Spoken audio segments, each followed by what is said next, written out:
I have not experienced in my world yet bringing in a found CEO who cares about the company and understands the company and will be dedicated to the company like the founding CEO. I've seen many CEOs step down, do professional searches, bring in recruited CEOs, and failures happen or mediocrity happens.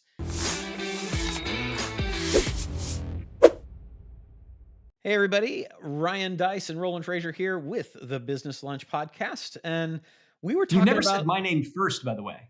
yeah, I'm decided I'm going to mix it up. I'm going to mix it up. This way, new listeners have no idea who's who. That's Yeah. great. Yeah. Yeah. Yeah, It's great. Yeah. I'm fantastic. Roland.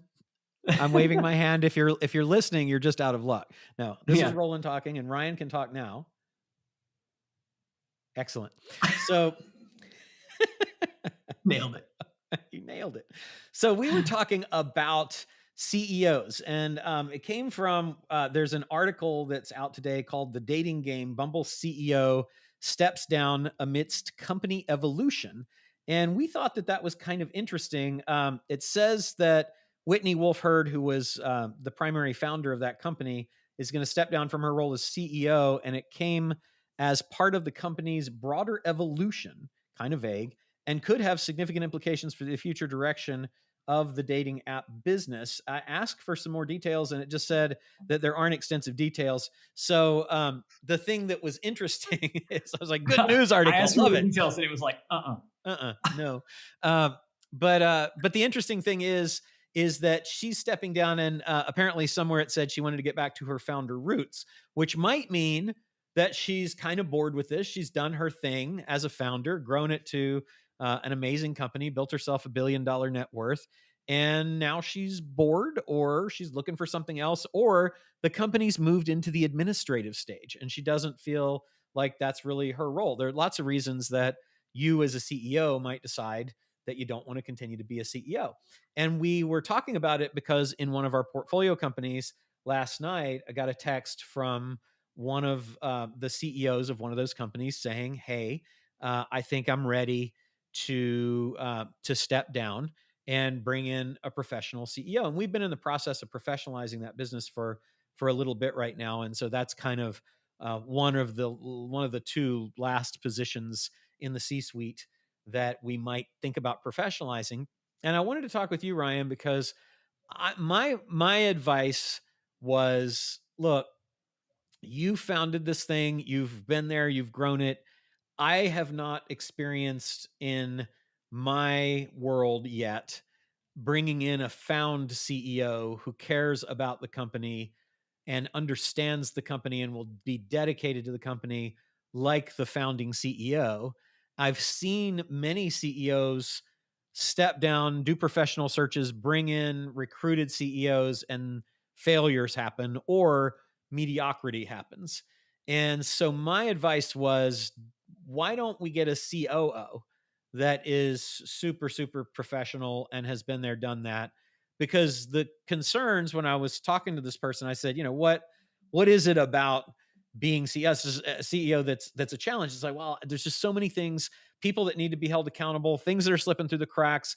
I don't have enough time to do what I'm really good at in terms of creating new business for the company. And all of that stuff was internal. And so I said that like all of that stuff is stuff that a COO would do. And a couple of things. Number one, that's really that job function that you're talking about is COO, not CEO. Two, I don't think you'll find anybody that cares about the company like you do. This person is amazingly dedicated.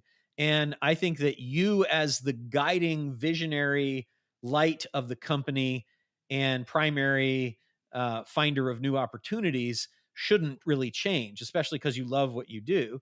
And that really you're just trying to get rid of the things that you don't love, which is all the stuff that a COO would do. So my thinking is get that person. Also, you have the benefit of they're going to take less equity and they're going to cost less. And they're probably going to be better at the job that you want than a CEO would, because all the CEO is going to do is come in and go, "That's not really what I do. Let me get a good COO." So that's kind of giving you some context and thoughts. I'd love to see what you think, Ryan, and then kind of have the discussion for everybody here that might be thinking maybe the business would just be better off without me in the top seat. I think this is very personal for me. I mean, as you know, I've fired myself as CEO from companies twice, and it was, one time in particular was one of the biggest mistakes I've ever made in my entrepreneurial business life. I mean, nearly bankrupted the company and me personally. So this is definitely very, very personal for me. And having worked, as we do with a number of CEOs, this comes up all the time. And I think that there are good reasons for founders to step down as the CEO. A couple. I think there are scores of bad reasons for them to do it. And I Okay, think let's one talk of the about the good questions. ones.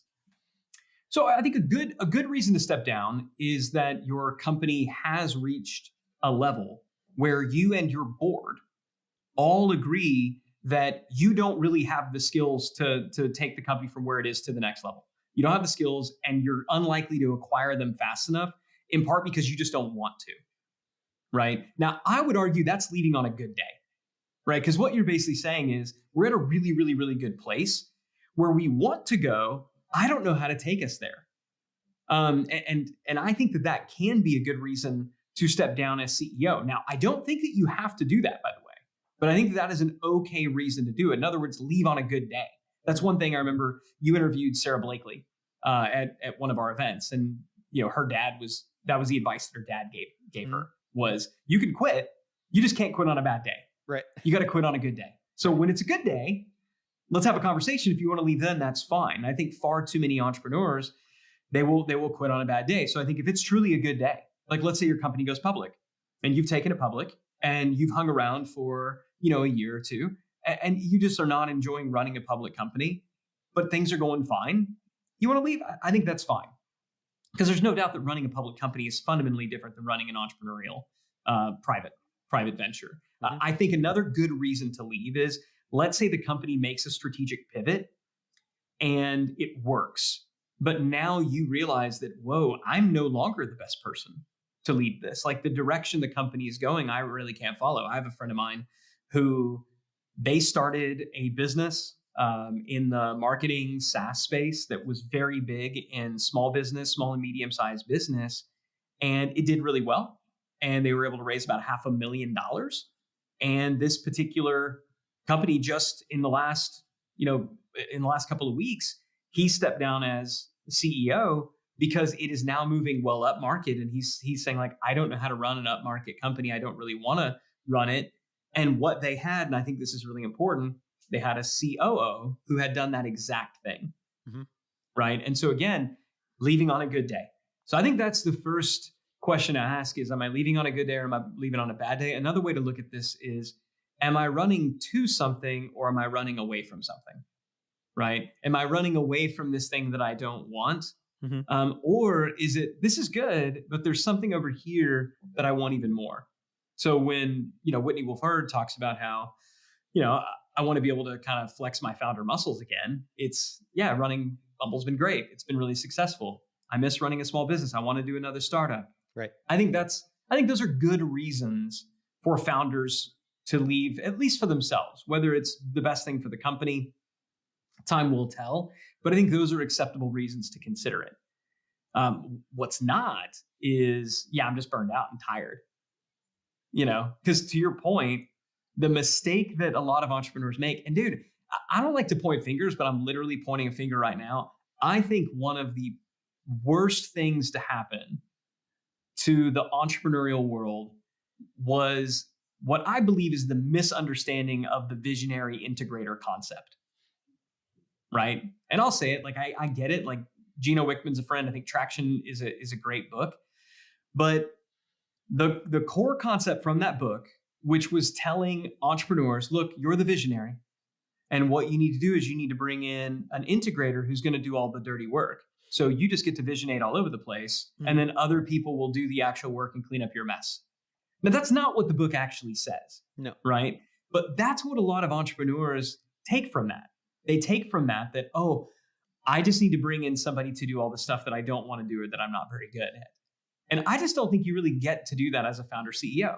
I mean, that's like a parent saying, I want to play with the kids, but I don't really want to clean up any dirty diapers or feed them or, deal with any of that stuff. Like, no, that's That's not the job. That's not what you signed up for. Mhm. So, and I know when we're working with CEOs and you do the same thing, when they're burned out, it's the first question is the exact one. What are you doing right now that you don't want to do? And almost always there's some functional business role.